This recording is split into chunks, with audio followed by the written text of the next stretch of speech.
नमस्कार. आज आपण हे बघणार आहोत 1 ते 100 मध्ये येणाऱ्या एकूण मूळ संख्या किती. तर आपल्या सर्वांना माहिती आहे की 1 ते 100 मध्ये येणाऱ्या एकूण मूळ संख्या 25 आहे.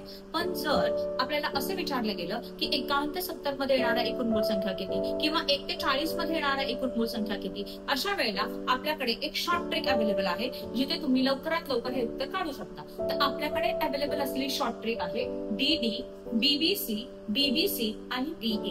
बरोबर आहे. इंग्रजी वर्णमालेमध्ये ए हे अक्षर पहिलं, बी हे दुसरं अक्षर आहे, सी हे तिसरं आणि डी हे चौथं अक्षर आहे. बरोबर आहे. तर शॉर्ट ट्रिक प्रमाणे डीडी, बीबीसी, बीबीसी आणि बीए ही झाली आपली शॉर्ट ट्रिक आपण वापरली. आता त्याप्रमाणे डी हे चौथं अक्षर आहे म्हणून 4, डी हे चौथं अक्षर आहे म्हणून 4, बी हे दुसरं अक्षर आहे, सी हे दुसरं अक्षर आहे, सी हे तिसरं अक्षर आहे, बी दुसरं, सी तिसरं आणि परत बी दुसरं आणि ए हे कितवं अक्षर आहे, पहिलं अक्षर आहे.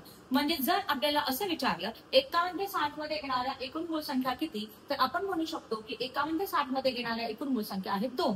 किंवा 1 ते 40 मध्ये येणाऱ्या एकूण मूळ संख्या किती, तर त्या असते 4 अधिक 4 अधिक 2 अधिक 2. ह्याची बेरीज करून आपण लिहू शकतो. थँक्यू.